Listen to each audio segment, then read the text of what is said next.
এক সময় যেখানে শিশুরা স্বপ্ন দেখত ডাক্তার কিংবা ইঞ্জিনিয়ার হওয়ার, আজ সেই স্কুলগুলো দাঁড়িয়ে আছে ধ্বংসস্তূপে।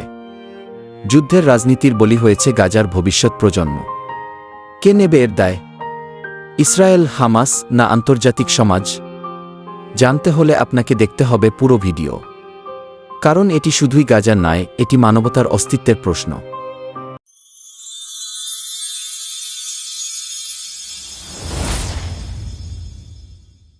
প্রিয় দর্শক, স্বাগতম আপনাদের ইউটিউব চ্যানেল লাইফ মাস্টারভিকতে। আজকের ভিডিওতে আমরা আলোচনা করব গাজার শিক্ষা ব্যবস্থা ধ্বংসের পেছনে কারা দায়ী। গাজা উপত্যকা এক টুকরো ভূমি যেখানে প্রতিটি শিশু এক একটা স্বপ্ন, কিন্তু সেই স্বপ্নগুলো যেন প্রতিনিয়তই চূর্ণ হয়ে যাচ্ছে গোলার বিস্ফোরণে, ক্ষুধা আর অনিরাপত্তায়। এই ভিডিওতে আমরা খতিয়ে দেখব কিভাবে গাজার শিক্ষা ব্যবস্থা ধ্বংসের মুখে পড়েছে এবং কে বা কারা এই ধ্বংসযজ্ঞের জন্য দায়ী। গাজার শিক্ষা ব্যবস্থা একবার পেছনে ফিরে দেখা। গাজা উপত্যকায় প্রায় 2 মিলিয়ন মানুষের বসবাস, প্রায় অর্ধেক জনগণই শিশু ও তরুণ। 2022 সালের পরিসংখ্যান অনুযায়ী গাজায় প্রায় 700টি স্কুল রয়েছে। এর মধ্যে অধিকাংশই UNRWA United Nations relief and works agency এবং সরকারের তত্ত্বাবধানে পরিচালিত। শিক্ষার হার তুলনামূলকভাবে বেশি হলেও কাঠামোগত দুর্বলতা ছিল চিরকালীন সমস্যা। গাজার শিক্ষকরা অল্প বেতনে কাজ করেন, বিদ্যুৎ সংকট, নিরাপত্তার অভাব এবং পর্যাপ্ত শিক্ষাসামগ্রীর অভাবে শিক্ষাদান চরমভাবে ব্যাহত হয়। সংঘাত ও যুদ্ধ শিক্ষা ব্যবস্থার উপর প্রথম আঘাত। 2008 থেকে শুরু করে 2023 সাল পর্যন্ত গাজায় একাধিকবার ইসরায়েলি বিমান হামলা হয়েছে। প্রতিটি হামলায় স্কুল ও বিশ্ববিদ্যালয় ক্ষতিগ্রস্ত হয়েছে। যেমন 2014 সালের অপারেশন প্রোটেক্টিভ এজে প্রায় 250টি স্কুল ক্ষতিগ্রস্ত হয়।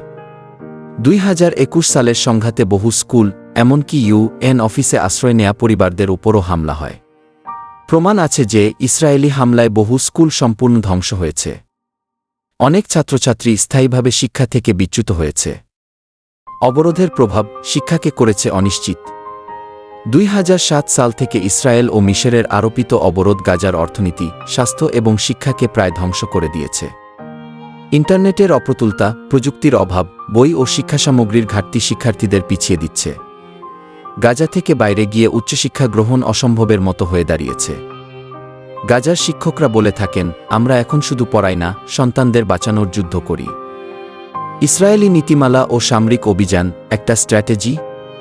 ইসরায়েল অভিযোগ করে হামাস স্কুল ও বিশ্ববিদ্যালয়কে অস্ত্র সংরক্ষণের জায়গা হিসেবে ব্যবহার করে, কিন্তু অধিকাংশ আন্তর্জাতিক মানবাধিকার সংস্থা বলেছে স্কুলে হামলা বা অবরোধ আন্তর্জাতিক মানবাধিকার আইনের চরম লঙ্ঘন।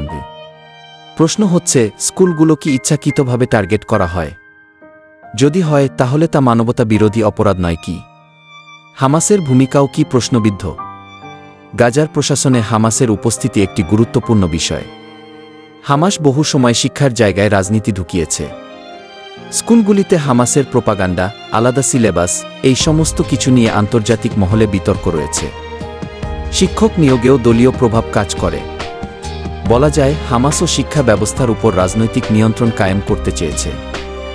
আন্তর্জাতিক সম্প্রদায় ও UN এর সীমাবদ্ধতা। UNRWA যদিও শিক্ষা ব্যবস্থার জন্য অনেক কাজ করে, তবে তাদের বাজেট ঘাটতি এবং রাজনৈতিক চাপে তারা সব কিছু করতে পারে না।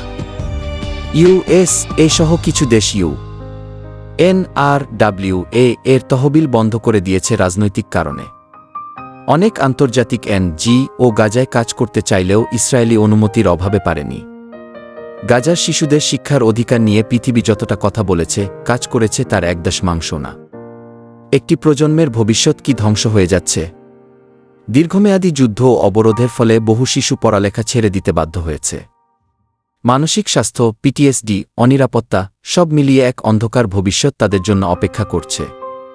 শিক্ষা ব্যবস্থার এই বিপর্যয় শুধু গাজার জন্যই না, সমগ্র ফিলিস্তিনি জাতির জন্য ভয়ঙ্কর হুমকি। A lost generation is not a local problem, it is a global failure. এমন মন্তব্য করেছেন বহু আন্তর্জাতিক বিশ্লেষক। তো কে দায়ী গাজার শিক্ষা ব্যবস্থা ধ্বংসের জন্য? ইসরায়েল, যারা ইচ্ছাকৃতভাবে অবকাঠামো ধ্বংস করেছে। হামাস, যারা শিক্ষা ব্যবস্থাকে রাজনীতিকরণ করেছে।